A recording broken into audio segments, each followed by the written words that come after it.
Hey everybody, this is Rydo and we're back to another live stream of Hearthstone. Today is Monday, April 29th, which means technically I guess Borderlands 3 comes out May 1st in a couple of days, but in all reality, for anybody who cares about the Epic Store exclusivity, it comes out in 6 months.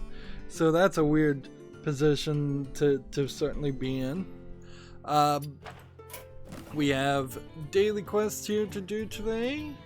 Over the weekend, I finally got all the scheduling I needed to do with videos, so I'm caught up on that and ready to start playing some horror games for Halloween, which, you know, being 5 months ahead is certainly a lot better than being 3 months ahead, which was probably my record before. This is, of course, being accomplished by the fact that I'm making shorter length episodes, 30-minute episodes instead of hour-long episodes. That won't stay true for the Halloween month in particular, because I'll definitely want to squeeze everything into the month of October. Let's see. But yeah, then I'll probably go back to 30-minute episodes until I'm at least 12 months ahead. Of course, Hearthstone is not that far ahead either, so I need to break up Hearthstone episodes. We need to play Shaman, clearly Winter against a Shaman, and then play some Pirates. We only really need to do this. So they choose your champion and watch on Twitch to win at least 2 card packs. Has ended up with each account getting 2 card packs. So I don't know if the thing that needed to be done to get more card packs and watch for at least 4 hours worked or didn't work, or if I'll get any more card packs or not. All I did was open the Twitch browser and then just leave it streaming and then walk away. There's an epic, and that'll be probably something I don't have. But heck, I tried, and a couple of packs is not terrible. It is, I suppose, possible that tomorrow, Tuesday, there will be the single player expansion will come out for the new card expansion. There hasn't been really any advertisement about it or anything, and you know, Activision Blizzard is just terrible on these factors, and this has just gotten buggier and buggier as far as their database system marking cards as new. So yeah, the single player sales just says coming soon, and when you could have pre-ordered the Rise of Shadows bundle, which is no longer here, it said before April 31st you'd be able to open the packs. One would have kind of assumed that that also included the single player expansion starting to happen. So yeah, decent chance. I guess I'm just stuck at playing ranked. Like, you kind of just have to do it. Like, I still want ranked wins, and I'm not gonna play Hearthstone enough to have this precious, oh, I can get up to rank 13, I can get up to rank 12 if I just play Paladin and only Paladin. But all these daily quests and all these cards would then have to be played in casual mode. And I guess if I had 500 wins with the Shaman already, ranked wins, then there's a reason. But I'd have to also kind of remember if that's the case. We don't have a lot of news. Not a lot video game wise happened over the weekend. Let's see. This, and then this, and then this, and then the turn. So we might end up with shorter shorter episodes. I think that's where we're really going with this anyways, is shorter episodes will just become the new norm. Let's see. The Dying Light had a tweet where they have more than 60,000 reviews on Steam. This is interesting because we really so far haven't heard a number about how many reviews is a good number of reviews. Like, personally, I've said if something has more than 20 reviews, you can probably trust the review average then. 60,000 is a lot more than 20. Dying Light is a game that's 3 or 4 years old. My point there, I think more than anything else, is the fact that that lots and lots of games don't have 60,000 reviews. And in comparison, if we're saying 300,000 is a good number of sales for a small indie game, and 3 million is a good amount of sales for a big AAA indie game, I'd say Dying Light is a big AAA game. So you're talking a little bit more than 55. Yeah, it's like 5% or maybe 0.5%. I don't know, I might be getting things off on the decimal point there. I'd have to pull out a piece of paper. Yeah, I'm gonna say it's 5%. Yeah. Yeah.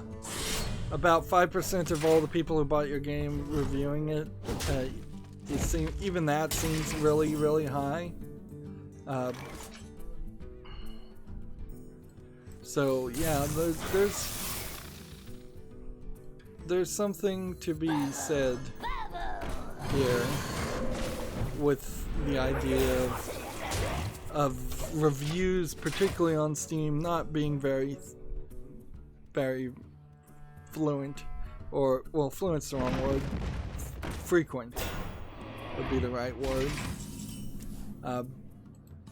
Dying Light, for example, is a known to be really good game. So it's not really surprising that there is a decent number of reviews on it.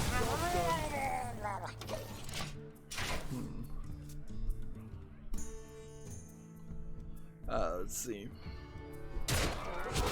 TechRaptor has an article here. Kingdom Hearts 3 DLC Remind announced by Tetsuo Nomura, which seems to be not getting very much details as far as what it is.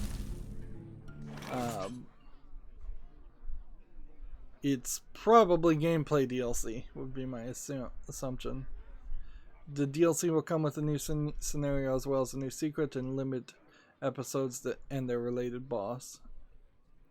So yeah, not super surprising there because of course any game that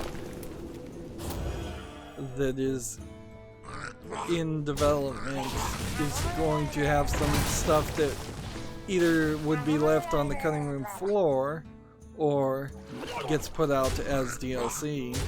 That's just the new way of releasing content. I would argue, frankly, that it might be better if we saw the death to a lot of DLC and instead saw the beginning of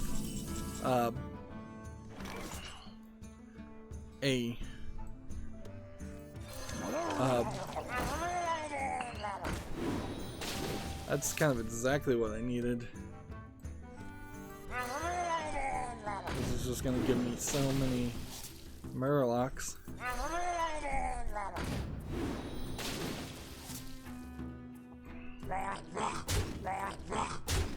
Like, yes, I could have gotten more cards by playing the 1/1s, but this is working pretty well.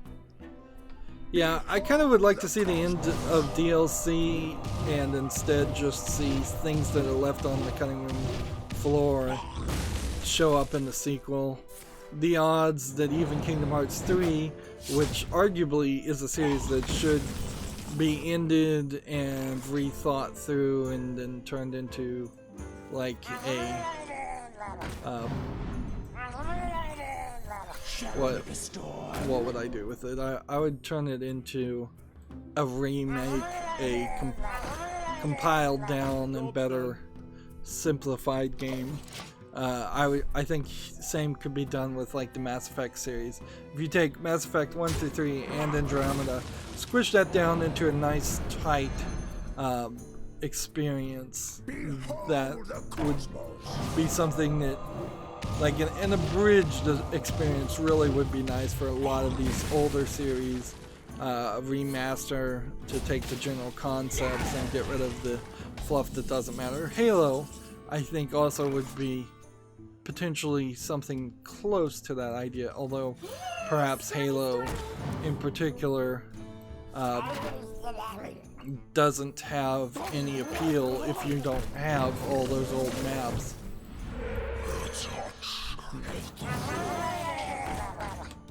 Let's see. I have everything to win. Next turn.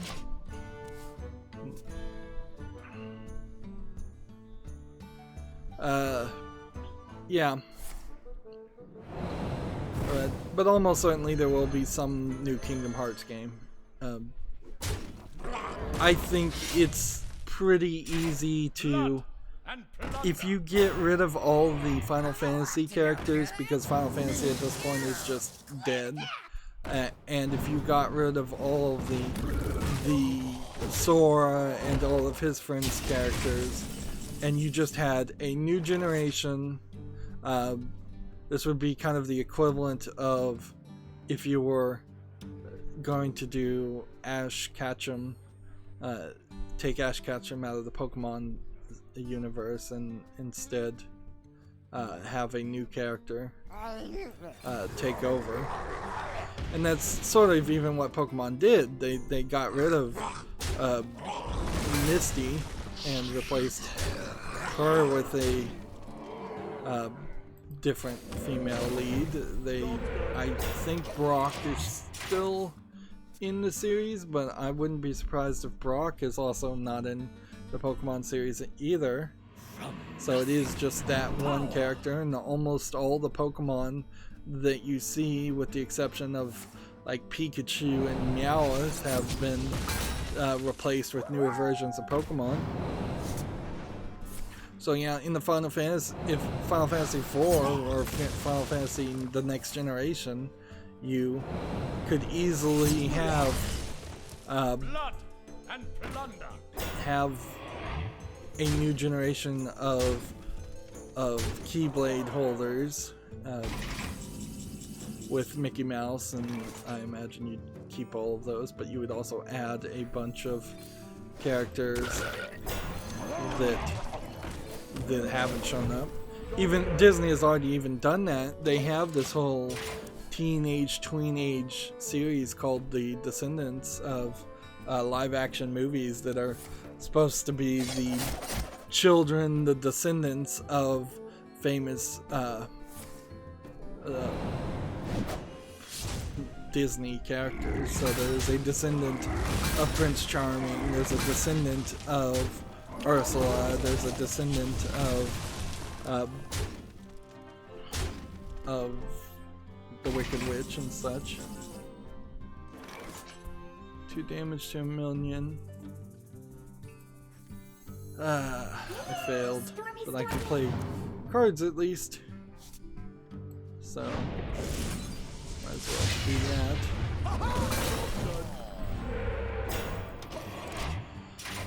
Moving on, we have a game on Steam called Cris Cross. It looks like it's a visual novel. It looks very good using the live 2D, at least in part. These screenshots, of course, don't show that, so you kind of have to have these There is certainly, I think, going to be a level of live 2D animations and games that actually aren't using live 2D. This might not actually use the live 2D technology. This might just be animations in general. That is quite a lot of motion that's happening for a visual novel. It's nearly fully animated, but I would say it's missing a few frames here and there, and it's probably repeating the same actions. Cris Cross is $2.39, which actually kind of makes me question it. It's from Sakura Games, a somewhat well-known visual novel publisher. There's no nudity or sexual content tagged here, so this one looks like it's going to be a straight on the up and up, maybe romance focused games. But yeah, particularly the live 2D technology, which is new. There will be a level that you see where it is really, really polished and it looks like actual motion, or in a lot of cases I think you're going to see things like on the mobile game I'm playing, Destiny Child, where it's really just kind of tilting and shifting the characters back and forth in quite awkward ways that does not look human at all. So yeah, Cris Cross though, already rated positively. It can go on the follow list. Still trying to think about visual novels. Particularly, I would have trouble playing visual novels right now as I'm taking back a very laid back approach to making content. No longer am I pushing myself. No longer am I struggling to have 4 or 5 series come out on a daily basis. So if I was going to get into something that was a visual novel and it was really, really long, I don't know how you schedule that. I don't know how you do that. In fact, I haven't really seen anybody on YouTube really accomplish that. You'll have some small instances where people do things like Doki Doki Literature Club, but Doki Doki Literature Club is also kind of an example of a outlier in the idea that it is rather short and pretty linear.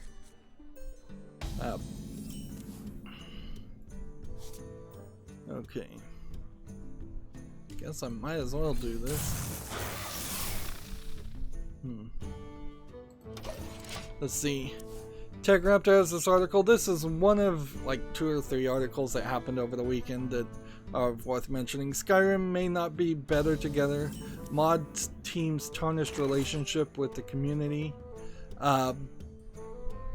Basically, this exploded kind of on Reddit, where a mod team member behind Skyrim Together, the mod, has been irritating the forums and irritating the fan community, and says things like, quote, "not making this for the community." Now the problem here is they have a Patreon, and he says the community has been so toxic we've even considered saying F it and give up, and so on and so on. So this guy is being very, very not welcoming to the community and very hostile, and whenever you use the word toxic, that frankly that you're on the wrong side of an argument, because it is this assumption that humans in the real world are actually really pleasant people, which is just not true on average. Like, everybody is toxic because that's what a normal human is. They're disagreeable and they have different opinions, and they don't just bow and kowtow to your whims, which is basically what a lot of people want.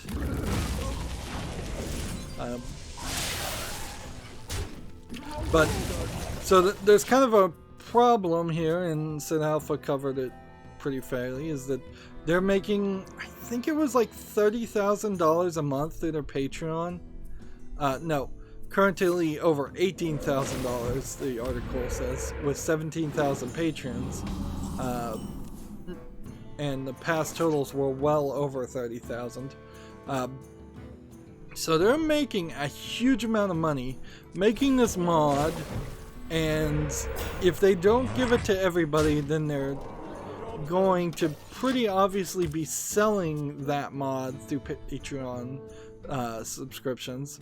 And if they're selling the mod, that violates the license with Bethesda and Skyrim. There is also a point that is more internal, that there's this SKSE team that the Skyrim Together at one point used some of their code, and they claim are still using some of their code, which with the level of attitude and interest and care that seems to be placed by people who are running Skyrim Together, it's very believable that they still are using some of the code, which they're saying that code is specifically has a license to stop at least one person who works on Skyrim Together from using their code, which is an odd thing to do, certainly. Inherently, I think Skyrim Together as a mod is not something you should ever be hyped about. It sounds like from the outside, as somebody who's not been following any of this, that this is the case of a bunch of mod creators who are doing the Yandere simulator thing, that they're really, really close to being capable of creating a finalized product, but they're not close enough to actually do it. And so they're just, it seems like to me they have even an incentive to just drag it out and get more Patreon donations and just pretend like they're doing updates and doing little updates, and I haven't seen any evidence of them really changing what they're focusing on, like multiplayer in Skyrim, a game that was totally not designed for Skyrim. To have multiplayer is a big deal. It's basically an impossible idea in the first place. It'll not work as well as you think it would. Absolutely. Without a doubt. There's no way multiplayer is just going to magically work, because if it could have magically worked, then multiplayer would have been in Skyrim in the first place. And particularly in Skyrim, knowing how their engine kind of saves the location of every single piece of cheese, where it is, where it goes, how it doesn't do anything to optimize RAM, it doesn't really do anything to optimize save file storage or anything like that. A very basic thing you could do is if you drop a piece of cheese on the ground in most games, or any item, it'll eventually dissolve or disappear, or you'll leave the area and it will disappear, or you could even just say, well, somebody will eventually pick it up and put it where cheese should be logically in a house. Skyrim doesn't do any of that, so you can't have houses with 65,000 pieces of cheese just laying around, and then that's part of the reason why it's glitchy. That's part of the reason why it has it has half of the problems it does have. Alright, kill that one. Kill that one. There we go.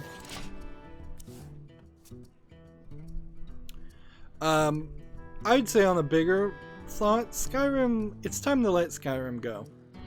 For everybody. A long time coming. But it's time for people to stop playing Skyrim. You've played it enough unless you've never played it before. It's time to move on to other games. It's time for Bethesda to move on to other games. They've milked Skyrim for, it feels like, at least half a decade, if not a full decade. It's time to move on to the other games. Yeah, go play Witcher 3 or something, but yeah. And I will say, if the next Skyrim, if the next Elder Scrolls game comes out and there isn't multiplayer built into it, that would be hugely surprising, certainly.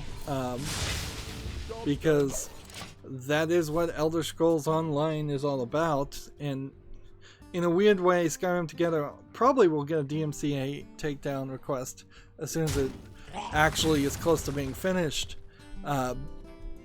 just because it is competing with Elder Scrolls Online, which anybody can play right now if they wanted to, and then you have basically Skyrim Online anyways, just missing. It's just going to be missing the main storyline and maybe dragons. I don't know if Elder Scrolls Online has dragons or not.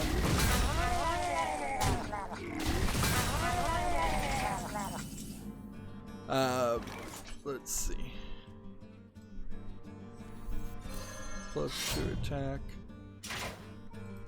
And this. And this. And this. And then in the turn. TechRaptor has another article. Warhammer Underworlds Online is invading Steam this year. Here's another online game. Warhammer Underworlds, I guess, is not in the 40k universe, so this is more of the past magic fantasy style games instead of the high sci-fi games. Each game should last about 30 to 60 minutes, which seems like it's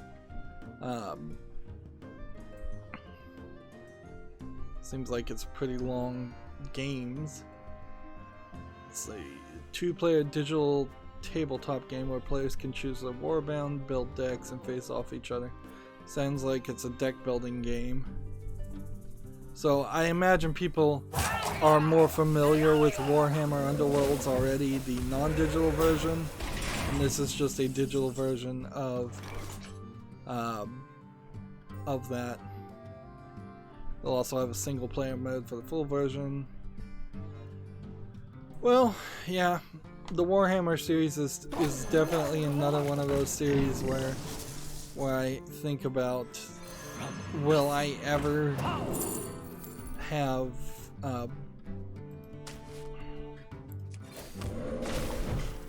the time or the interest to actually play these things.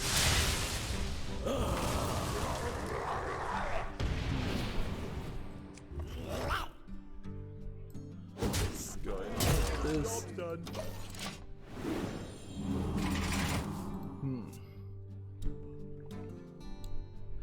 Let's see. Next, we have a game on Steam called Sellsword's Ashen Company.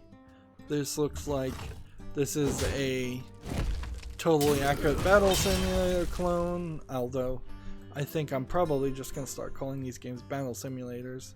In general, RTS early access for $14.99. Visually, doesn't look like there's anything into it. It's apparently supports English and French. It's at 0.30 as far as versions.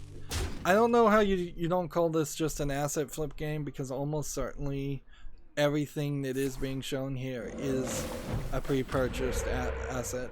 Like, I don't think any of this is new art or new design, and even if it is, it's a very visually unappealing game. So yeah, I guess I need to probably start playing on casual, because the idea was to get victories with the shaman too, and I'm not accomplishing that. So, yeah. We'll start playing casual.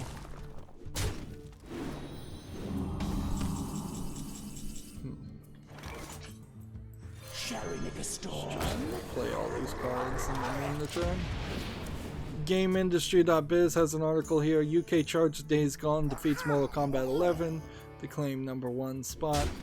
PS4 exclusive scores a decent debut in the UK's top 40. Let's see if we can scroll down here and see where this goes. Days Gone is #1.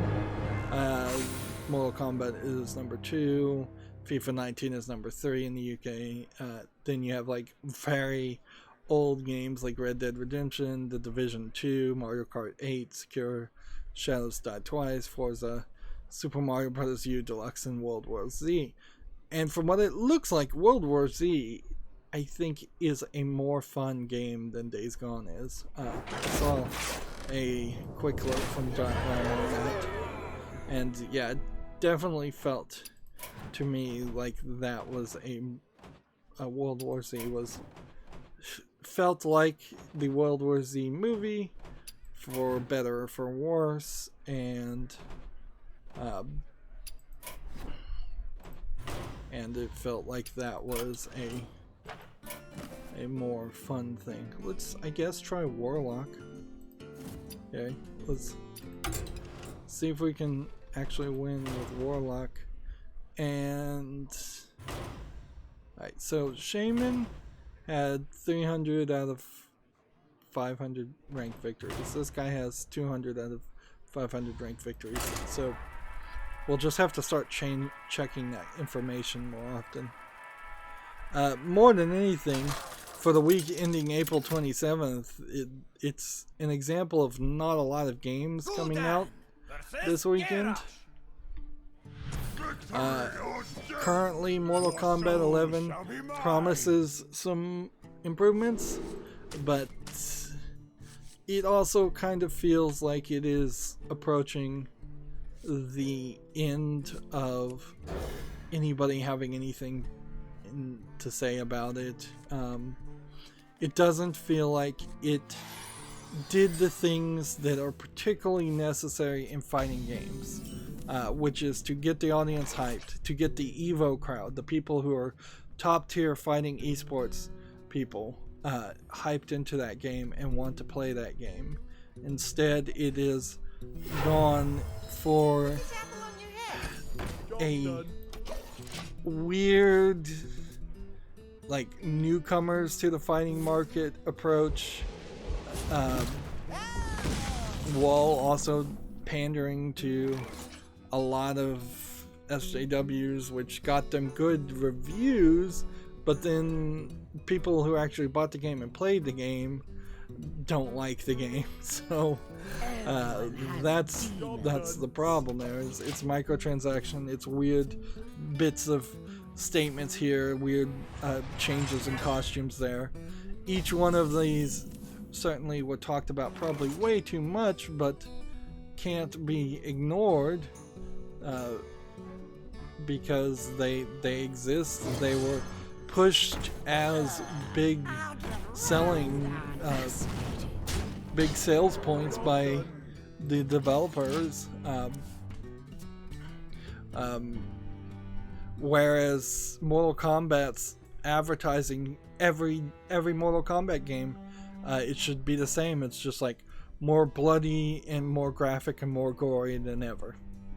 Like more characters. There's not more characters in the latest Mortal Kombat. More blood. There's almost certainly not more blood than Mortal Kombat, the previous Mortal Kombats. More gore. Almost certainly not more of that. That being said, I think it is also fair to say that there's an instance to mention of a lot of the previous Mortal Kombat games have not caught people's attention because they can't sell on controversy, and they can barely sell on nostalgia.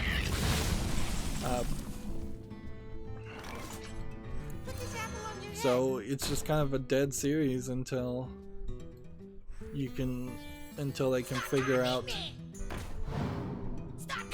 something to do with it.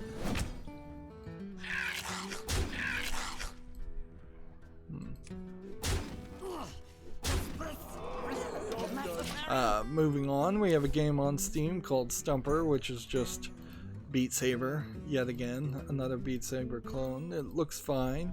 It's early access, it requires VR. It's $14.99.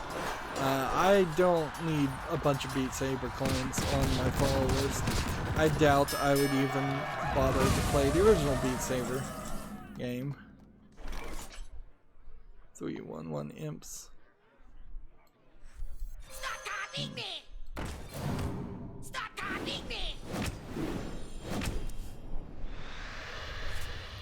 This was not in my contract!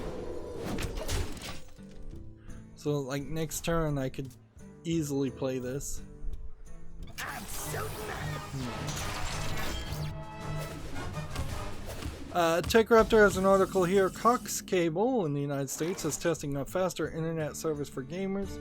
What I heard so far is it actually shows very little to no difference. Inherently, the idea of giving a fast lane does not make sense until they start slowing down the current lanes. Let's see. The thing here is there's two types of connections you can have to your house, and it's 100% based on just where you live and who your neighbors are, whether they're using the internet a lot or not. You kind of have to assume that you will eventually have to deal with all of your neighbors everywhere.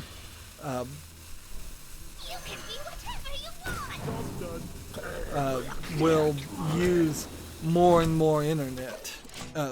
Just as more people cut the cord, as more people get used to streaming video and doing such. Mostly it's upload speeds that's the problem, and they're severely limited. But if you are in a very densely concentrated area, particularly on cable modem connections, your internet speed is going to suck. If you are at the very end of a city and nearly in the country, your internet signal is going to be so weak that your internet speeds are going to suck. However, if you are in opposite to that, if you are in a neighborhood that's mostly of older people who aren't using the internet much, but it is right in the middle of the city, so that the people, so that the cable installers have to run the cables anyways to get to other points of the city, you're gonna get pretty good internet, and that's kind of where I've been lucky enough to be at. I get pretty good internet that is limited by upload speed, and I use on my router a quality of service packet schedule that makes it so that I don't hit the point where my internet service provider starts to throttle me. So there's a certain point of upload they seem to not like. So if I go just a little bit below that upload speed, they won't throttle anything, and it seems like downloads they don't care about at all, at least in single streams. Often when you have multiple streams going on, 5 people watching Netflix in the same house, that's when cable service providers are starting to slow down things and make it worse. Too. But clearly, there was a statement I saw online just a few days ago that said anything labeled gamer, they were asking about gamer chairs, just means a markup in price. And that is, I think, exactly the case here too. Is you will be paying a markup in price for very little service. Cox Cable is not known for treating its customers particularly well compared to any of the other awful ISPs in the United States. So this is not something I would suggest. The only way you could get really, really good internet speed is if you're willing to pay through the nose for guaranteed business level service, and you're willing to call them the second your internet goes out and demand to be refunded for every second you're not getting that guaranteed amount of service, which residential internet doesn't guarantee any amount of service at all. So if you're willing to do that, that's one way. Another thing you could do is have multiple internet service providers connecting to your house, but usually in that case it doesn't really matter because the cords that your ISPs are connecting to often are the same cords anyways. So if you're getting something from Cox Cable and AT&T, they might have just wires that go to a junction box at some point less than a mile from where your house is, and those might just connect back to the same fiber optic cord that then connects to the rest of the internet. And if that one bottleneck of that one fiber optic cord is the slow point, it doesn't matter that you'd have multiple internet service providers. And you can't really do like AT&T and satellite internet, which guarantees that there's no connection there because the satellite internet is just way too slow. I find also, at least I used to find, back when I was doing a lot more IT stuff, that people were saying their internet was being slow when what in reality was happening is that they had a computer that was a like very, very old piece of garbage computer that could not handle in any way just loading up a modern web browser or running a modern operating system. So yes, today if you're running Windows 95 and trying to launch Internet Explorer version 1, the internet's going to feel really slow because everything's going to feel really slow, and you need to replace your hardware, your processor, your graphics card, your RAM. You need to build a whole new computer or buy a whole new computer usually in that case, because the internet's not going to help you. Also, routers are not usually configured right. Like, I've spent days upon days messing with settings on my custom hacked router. These are things that most normal people would not do.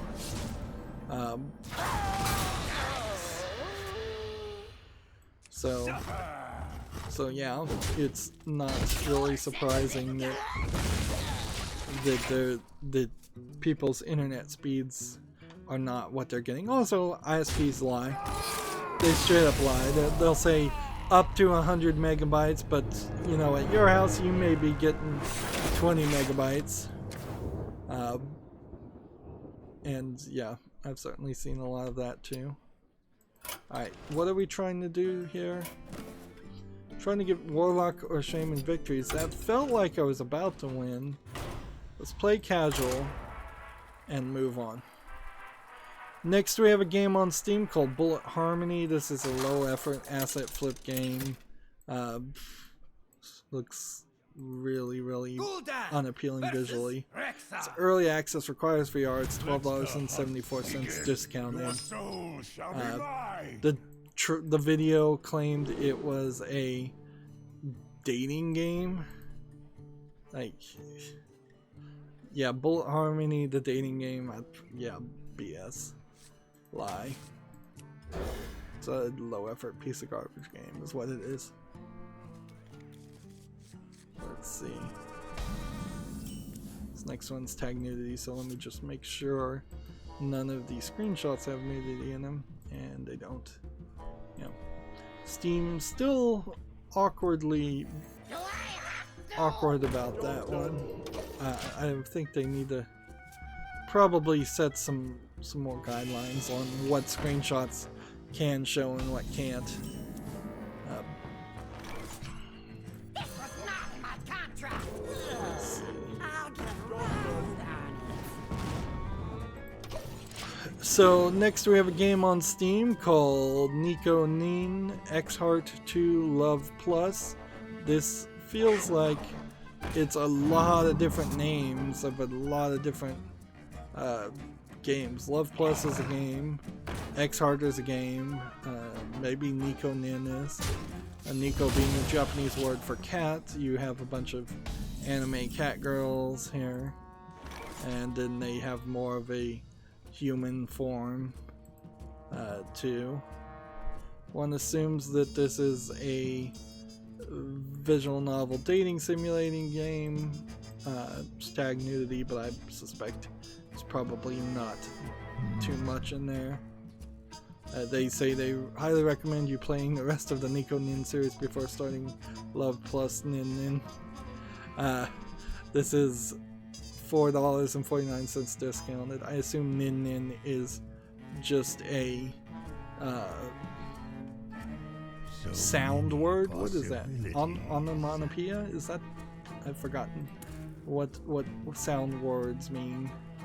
Or Everyone has demons. No. but yeah. Yeah, I'll put this on the follow list because why not? Just want to see the reviews on it. It's already rated pretty positively, but seems like I'd have to play quite a few other games before I could even get to this point. Let's see, all characters are depicted over 18 years or older. Let's see. Inappropriate dialogue, sexual humor, mild, covered nudity in the outline. So, yeah, don't expect this to be a full-on lewd game. Do I have to? Or perhaps, maybe, it is better described as a lewd game and not an adult sex game. Fascinating. But every time I see a game like that on Steam, like, the idea that they're going to go back to censorship, I think is, for the most part, been completely driven away from the conversation, at least right now. It would be very, very odd after 3 or 4 months of these games being allowed on Steam for them to do a 180 yet again, but they've already done it several times. That being said, there might be a level of guidance being given, certainly in the background, because we aren't seeing the amount we used to see. We're not seeing just really low effort games with adult content in it. So there seems to be somebody giving some amount of guidance or saying something to developers to say, look, your game is not welcome, this game is welcome, but they're only really seeming to say it to, if they are indeed doing that, they seem to be only excluding the lowest of the low effort games, which, like, the straight up trolling games that they said they were going to stop selling, frankly, seems like we might be seeing a little bit less of those, which is probably a good thing. That being said, you'll have people like Jim Sterling say if Steam just got rid of all of the games he doesn't like, then Steam would be super perfect and all of the competition from things like the Epic Store would just disappear, And that's not true. That is totally not true. Moving on, we have a game on Steam called Hymno, which would look almost interesting if it weren't for the fact that it just has dark screenshot syndrome. You're barely seeing anything here. It looks like it's a platformer and wall jumper game. Seems like at the bottom of the map there's a lake you can't access, although that frankly looks more like clouds. This is just, yeah, not visually appealing enough, even though it's rated very positively. It's free, I guess, so it's worth the price of entry. It says it's non-violent and has no deaths. That really doesn't mean anything to me.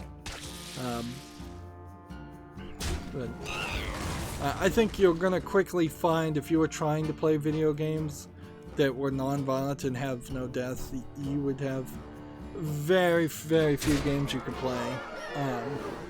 You're talking being unable to play even some of the most beloved and recognized Nintendo games.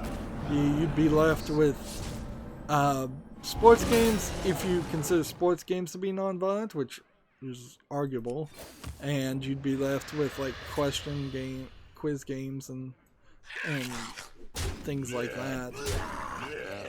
Like, I imagine you could play baseball and say baseball's non-violent, but if you're playing football, it's hard to make that argument that that's a non-violent sport. You can play card games, and that's about it. And see, even a lot of people, I will levy this accusation without much evidence. I think a lot of people who are opposed to violence in games probably turn towards reading a lot of books for their entertainment, or maybe even a few watch a lot of TV. And in comparison, you are definitely going to see a lot of violence in books and TV that is overlooked.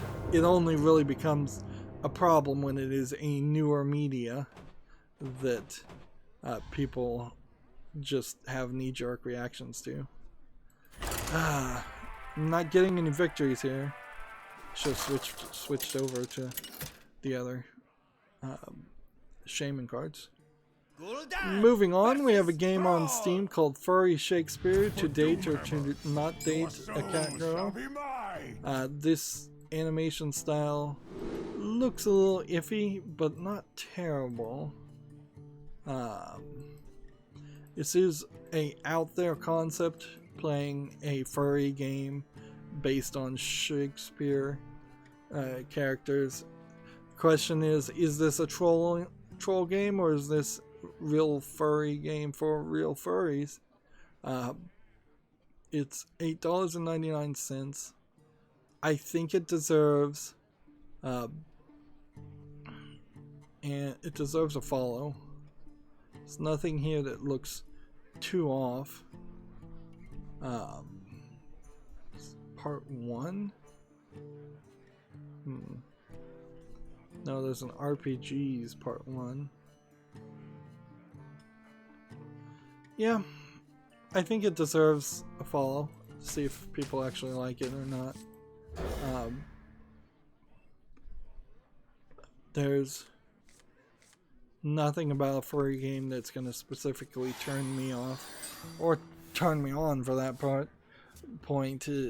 I'm fine. If I'm going to play visual novel date games, I'm more than willing to play one that is targeted to a specific fetish of almost any kind. I doubt that there would be anything that would be allowed on Steam that also would be so morally objectionable, or not even morally objectionable, just taste-wise objectionable to me.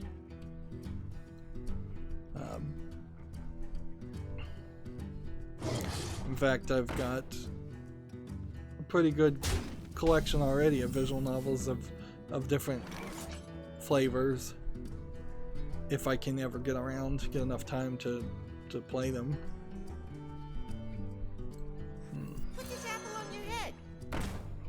And I may never get around to actually playing them. I may just decide that owning them is enough, supporting the industry is enough.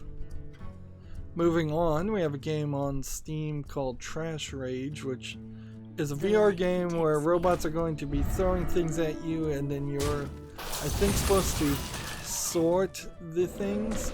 So this is almost worse than a game where you're doing somebody's job. You're doing somebody's job and doing something that a lot of people have to do, which is sort the recycling, like for free.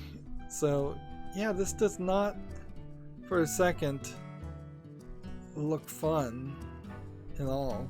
We've got these big robotic hands in the VR. It's $6.99. It's just that same concept of stand in a place and have things thrown at you and throw things at people.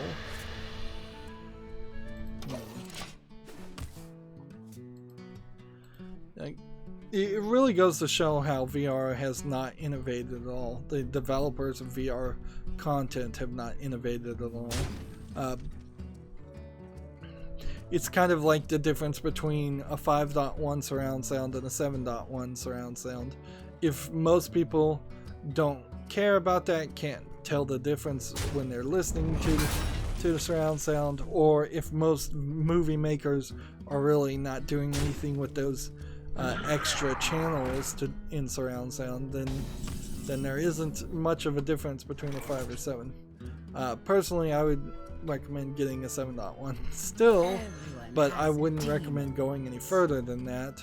So now they've started to try to push like 9.1s, 10.1s, 12.1s. It gets crazy after 7.1. I think 7 is probably the best number, but it's probably never going to become a standard where somebody living in an apartment and have tiny 10 by 10 foot rooms are going to try and install 7.1 surround sound. Sound bars, arguably, as far as surround sound, have done more for a lot of people, because at least it gets you away from very poor quality stereo audio built into TVs, which by far most people are still using.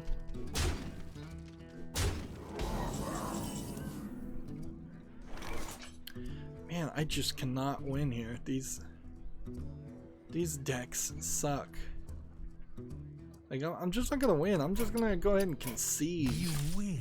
I don't do this very often, but man, trying to play casual, trying to play where people would not care at all, and both of these decks frankly suck. And these are the Hearthstone HS Replay decks, and they would have recommended to me. That kind of sucks in general, because I don't know what to really do other than tomorrow I'll probably rebuild all of the recommended decks, but I'll do that off screen and just see if Hearthstone itself can recommend me better decks to play as these characters. Now that a month has happened. Next we have this game called These Lands, which looks like it is a Easter Island style puzzle game. Kind of like a laser puzzle game, I think, from what I saw in the video. You explore and do some VR things, and that seems like all it really is. $8.99 discounted. Yeah. Certainly not showing me anything impressive. Alright, let's see.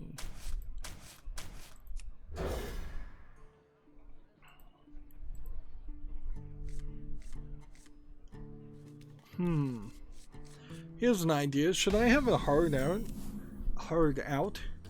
Like, right now, there is a...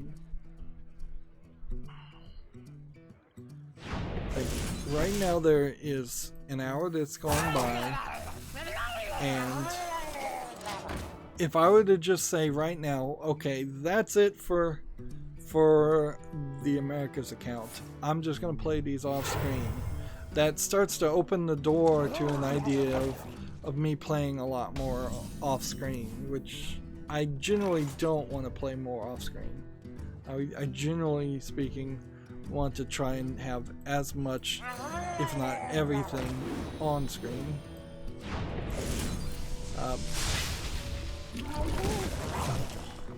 But that's incredible. Certainly not doing well when we've had exactly 0 wins in an hour of gameplay. Moving on, as I think about that as a concept, I don't think a hard out of after an hour really works or makes sense. It only makes sense if I stop trying to get all the daily quests done completely. There's this game called Great Ball of Fire. It's a Super Meat Boy platforming game with maybe the twist that you actually have to bounce around the character, or you have to start the character on fire and then bounce them around. It's $2.99. There's nothing impressive about it. Alright. 2 damage. Alright.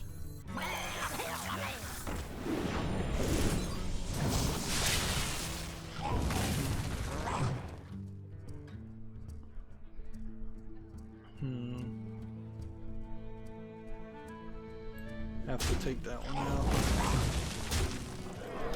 I think that's probably what happens most of the time anyways.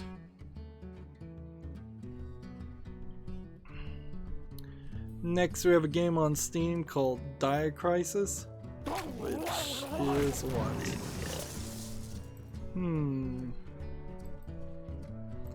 It looks like it's a side-scrolling platformer or point-and-click adventure.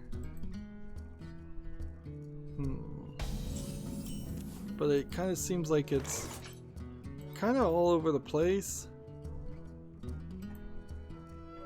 I'm seeing a lot of cutscenes in the videos, but you're stranded in a blizzard, things seem to go crazy. I don't know about this one. $31.99 with 20% off. I think at that point, there's clearly a problem. Let's see. We're not any big company, actually created by one developer. New pricing coming at the end of May. Yeah, so what? Like the new pricing is not even guaranteeing that the pricing will be lower than $31.91. It very possibly is saying it's going to be higher than that.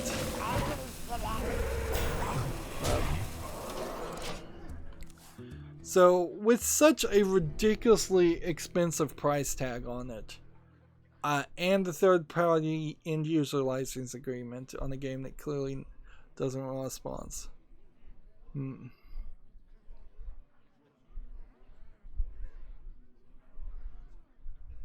Let's see.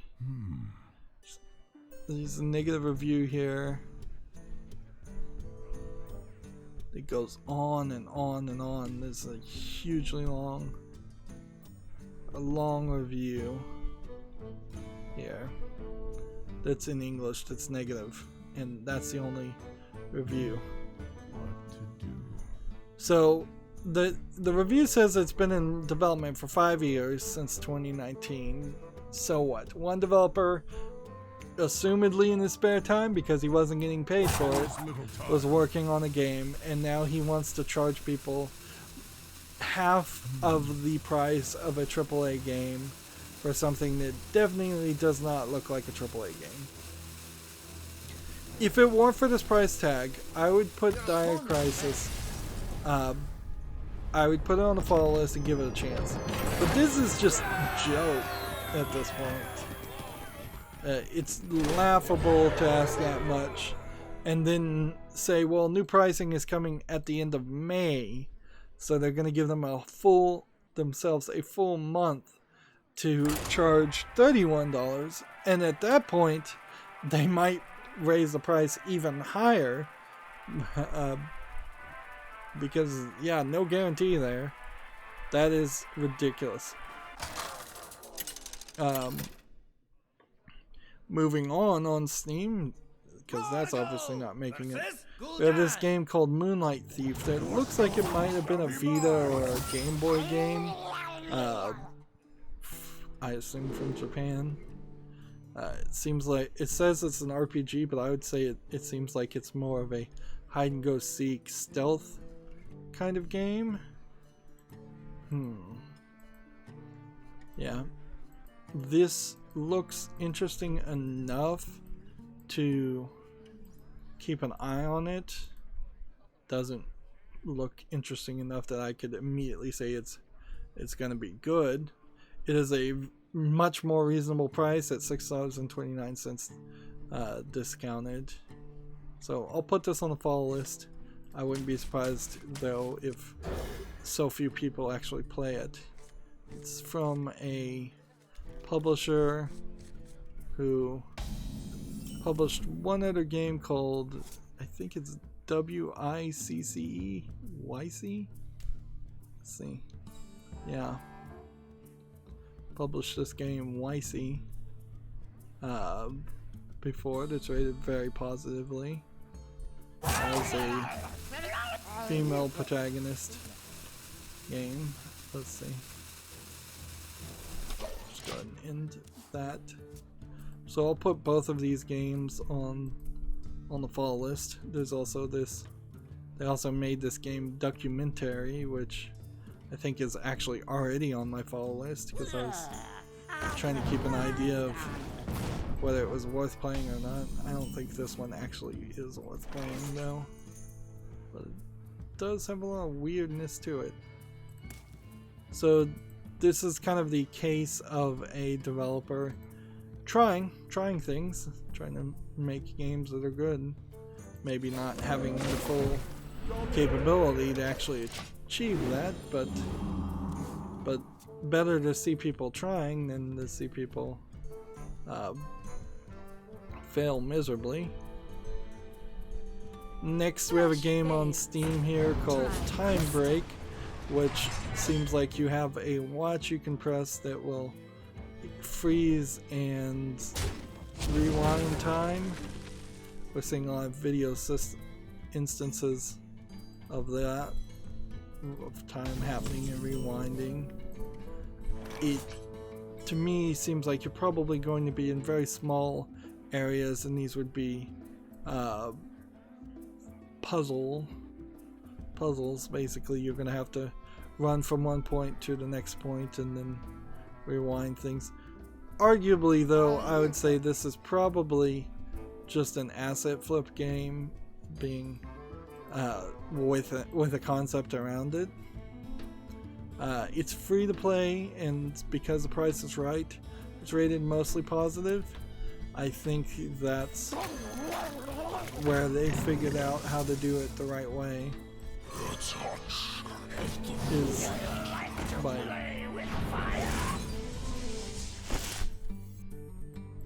let's see, by just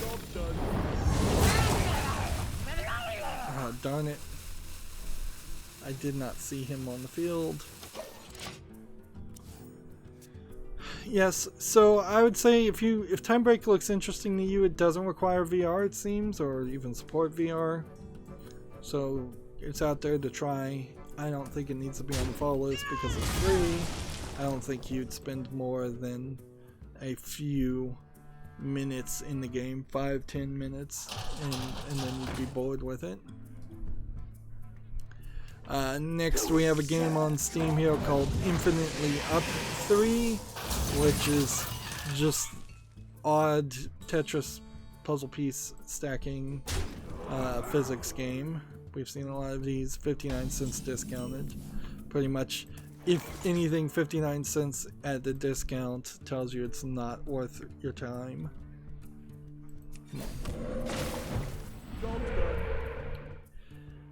Yeah, I think in this case, I am gonna take our heart out after this game. Like, let's just end this episode after this game and move over to the European account. I need a break from having to play Warlock and Shaman decks that are not winning even on casual.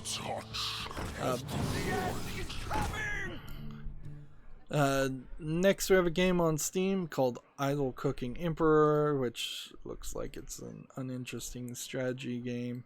Wouldn't be surprised if this is a cheap Chinese game, although arguably it's probably slightly better quality than a lot of cheap Chinese games. It's free to play, and it actually only supports English, so but it has an in-user license agreement. Does it have any in-app purchases? Yes. Probably not worth anybody's time to play that. I'll get right on it. Almost out of time.